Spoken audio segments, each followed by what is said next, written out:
morning, student. This is Nandita Singh from Lokmanya Tilak School. I am going to explain you chapter 9 of history. The chapter name is regional cultures. इसका first part मैं पढ़ा चुकी हूँ, second part पर है पंजाबी। इसमें हम regional literature के बारे में पढ़ रहे थे, जिसमें हमने हिंदी भाषा के बारे में पढ़ा, उर्दू के बारे में पढ़ा, एसमीज के बारे में पढ़ा। अब पंजाबी लैंग्वेज के बारे में पढ़ेंगे। Masood फदरुद्दीन, a 13th century mystic poet, was the pioneer of a new school of poetry in Punjabi language. यहाँ पर एक पर्सन का नाम बताया जा रहा है, मसूद फदरुद्दीन, जो कि 13th सेंचुरी में एक मिस्टिक पोएट थे और उन्होंने was the pioneer of a new school of poetry in Punjabi language. Poetry का एक स्कूल था जहाँ पर वो पंजाबी लैंग्वेज की शुरुआत उन्होंने वहाँ पर की थी। A major contribution to Punjabi poetry towards the end of the 15th century was made by Guru Nanak.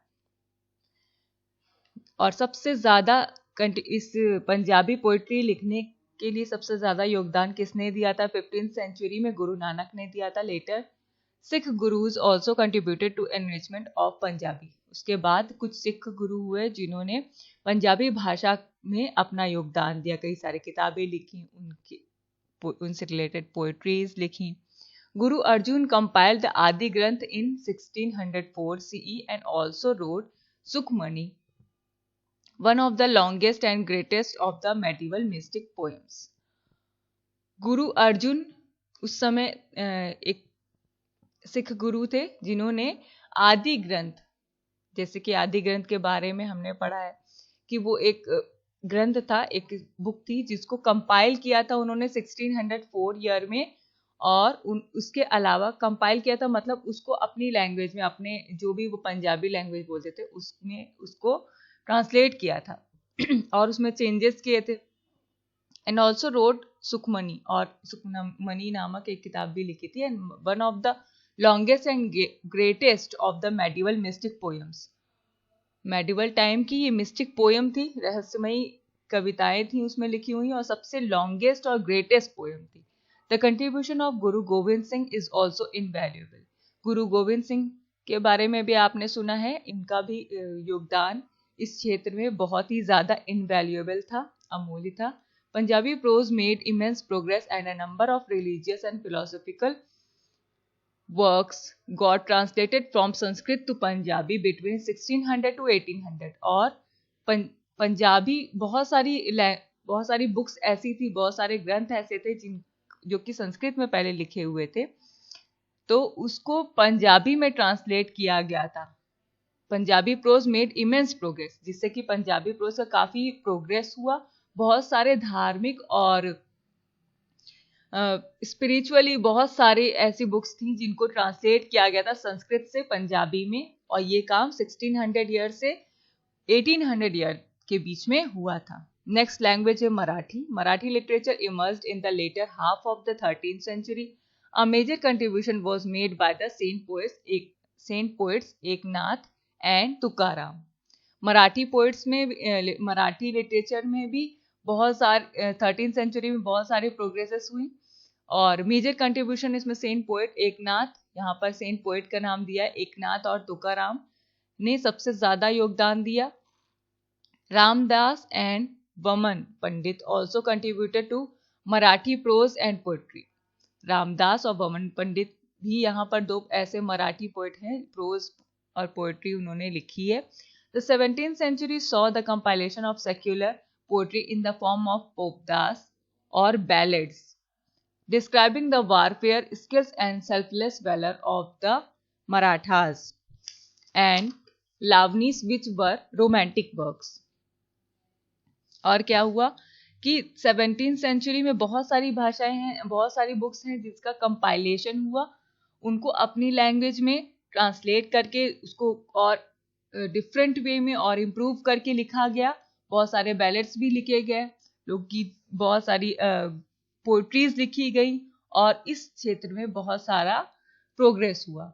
Warfare skills and selfless valour of Marathas. Marathi जो थे उन्होंने बहुत सारे करेज के साथ इस काम को शुरू किया और इसमें बहुत महत्वपूर्ण भूमिका निभाई। बहुत सारे रोमांटिक वर्क्स भी इसमें लिखे गए थे। South Indian literature. Among the growth of languages in South India, a group of three poets, namely Nananya, Tikana, and Yera Pragad, between the 11th and 12th and 14th century, translated the Mahabharata in Telugu. इस समय south India में भी अपनी भाषा को बहुत आगे बढ़ाया गया. यहाँ पर 3 पोइट्स के नाम दिए गए हैं जिन्होंने 11th और 14th सेंचुरी के बीच में महाभारत के बारे में आपने सुना होगा. महाभारत को तेलुगु भाषा में ट्रांसलेट किया था. अपनी भाषा जो वो बोलते थे उसमें ट्रांसलेट करके उसको लिखा था, जिससे कि उन सारी इंपॉर्टेंट बुक्स के बारे में, उनकी शिक्षाओं के बारे में मराठी साउथ इंडियन लोग भी जान सकें और उसको समझ सकें. In Tamil, the compilation of the poems of Alvars or Vaishnav saint is also known as Divya Prabandham. Tamil भाषा में भी बहुत सारे पोएम्स को तमिल भाषा में कन्वर्ट किया गया, जैसे अलवर है और वैष्णव सेंट. अलवर और Vaishnava saint is also known as Divya Prabandham. और उन्होंने क्या किया कि तमिल भाषा में भी कई सारी पोएम को ट्रांसलेट किया, अपनी लैंग्वेज में उसको कन्वर्ट किया, जिसमें दिव्य प्रबंधम में से उनमें से एक किताब है. नालायिरम is considered one of the important among them, consisting of hymn means होता है भजन, composed by 12 alvars including Tirumalisai Alvar, Nammalvar, etc.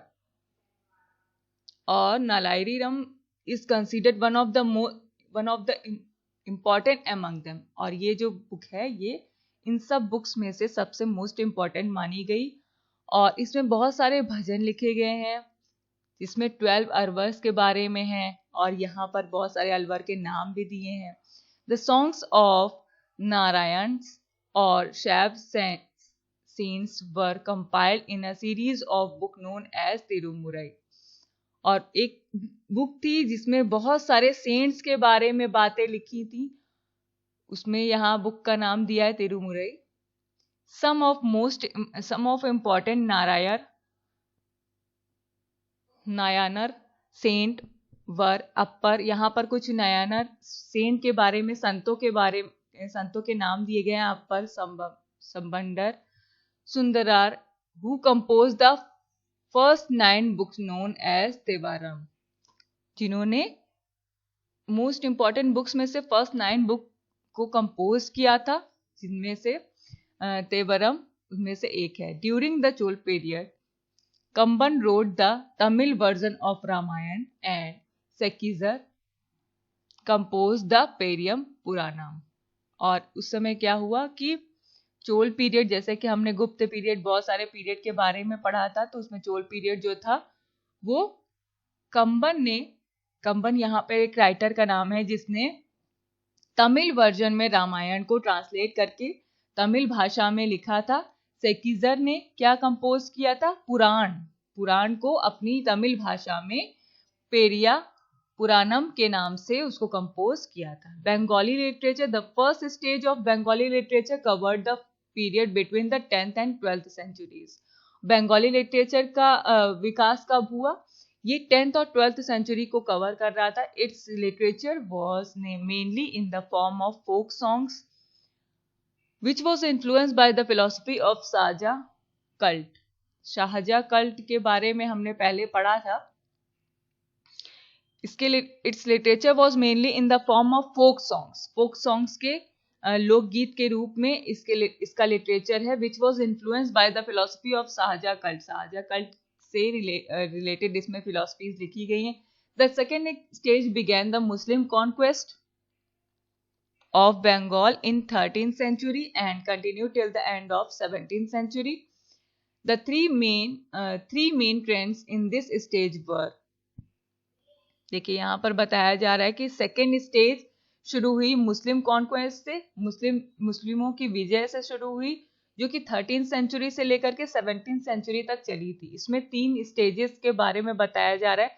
First है वैष्णव पोएट्री, मतलब बंगाली लिटरेचर में जो भी चीज़ों का विकास हुआ, जो भी बुक्स लिखे गए, उनको 3 पार्ट्स में डिवाइड किया गया है. Vaishnava poetry in Bengal language and literature flourished mainly after the advent of Shri Chaitanya. Bengal language का, बंगाली का भाषा का यूज किया गया है अपनी लिटरेचर में after the advent of Shri Chaitanya. The Vaishnava poets like Chandidasa, Govindasa, Krishnadasa, Kaviraj, inspired by the saint's mystic preaching, composed a number of lyrics in a new literary language with a blend of Maithili and Sanskrit. बहुत सारे poets हुए. वैष्णव poet यहाँ पर नाम दिए गए हैं, चंदीदासा, गोविंदासा, कृष्णदासा, कविराज. ये सब ने क्या किया कि बहुत सारे मिस्टिक पोएम्स लिखे हैं, बहुत सारी नंबर ऑफ कंपोजिशन है उनका, बहुत सारी कंपोज किया है उन्होंने पोएम्स लिटरेरी लैंग्वेज में, बहुत सारा कंट्रीब्यूशन किया है with a blend of Maithili and Sanskrit. दोनों भाषाओं का प्रयोग किया है उन्होंने. This language was known as Brajabuli and the lyrics Padabali. और इस लैंग्वेज को ब्रजबोली या एंड द लिरिक्स, इस भाषा को ब्रजबोली के नाम से जाना जाता था, एंड द लिरिक्स पद्मावली, और इनके लिरिक्स को पद्मावली कहा जाता था, पद्वली कहा जाता था. Translation and adaptation from classical Sanskrit. Kashiram translated Mahabharata while Krittivas Ojha translated Ramayana and other works. यहाँ पर 2 पर्सन का नाम दिया गया है.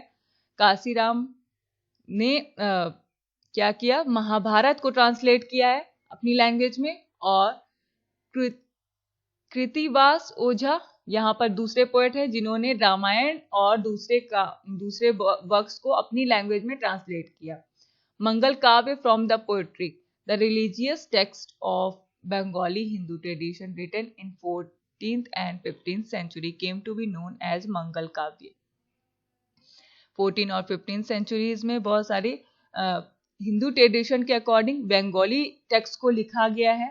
मतलब हिंदुओं में जो भी परंपराएं चलती थी और जो भी धर्म से रिलेटेड शिक्षाएं थी, उन सब के बारे में उन्होंने बंगाली भाषा का प्रयोग किया है, और उनमें से एक है मंगल काव्य. These verses praised local deities and drew inspiration from rural life and folklore. और इसमें क्या है कि डाइटीज में देवता, इसमें लोकल डाइटीज के बारे में बहुत सारी बातें लिखी है, रूरल लाइफ के बारे में लिखी है. द नैरेटिव फॉर्म ऑफ मंगल काव्य was derive from the Puranas. और इनका जो नैरेटिव फॉर्म है वो किस में से लिया गया है, पुराणों में से लिया गया है. मंगल काव्य में जो भी बातें लिखी हैं वो सारी बातें पुराणों से ली गई हैं. Regional art and literature. The development of art and architecture in the regional states follow a diverse course, while architecture adhered mainly to the technological principles evolved under the Indo-Islamic style. Painting, particularly manuscript illumination, scaled new heights mainly due to the substitution of paper for palm leaf as writing material. इस समय क्या हुआ कि art और literature का बहुत सारा विकास हुआ. The development of art and architecture in regional states follow a diverse course. मतलब कि इस समय आर्ट और आर्किटेक्चर मीन्स कि जितनी भी बिल्डिंग्स बनाई गई, मॉस्क्यूज बनाए गए, जितनी भी चीजें बनाई गई आपने पढ़ा है अभी तक में, हिस्ट्री में बहुत सारी बिल्डिंग्स का निर्माण हुआ है, बहुत सारे आर्किटेक्चर के क्षेत्र में बहुत सारा विकास हुआ है, तो उसमें बहुत महत्वपूर्ण भूमिका निभाई है सारी एम्परर्स ने. While architecture adhered mainly to technological principles evolved under the Indo-Islamic style. जितने भी आर्किटेक्चर में यूज किया गया है वो इंडो इस्लामिक स्टाइल का यूज किया गया है. मतलब मुस्लिम अपने अकॉर्डिंग, जितने भी एम्परर होते थे पहले अपने अकॉर्डिंग सारे बिल्डिंग्स बनवाते थे, उनमें पेंटिंग का प्रयोग किया गया है, मैन्यूस्क्रिप्ट का प्रयोग किया गया. Manuscript means hand written, hand writing उसमें यूज की गई है, हैंड राइटिंग मटेरियल्स का यूज किया गया है. Scale new heights and mainly due to the substitution of paper for a palm leaf. उसमें पाम लीफ में इनके बारे में बहुत सारी बातें लिखी है, राइटिंग मटेरियल्स उनसे मिले हैं. जिसमें पता चलता है कि आर्किटेक्चर के क्षेत्र में बहुत सारा डेवलपमेंट हुआ है। चलिए आज यहीं तक पढ़ेंगे, कल इसके आगे से कंटिन्यू करूंगी। I am going to end this class. Good day.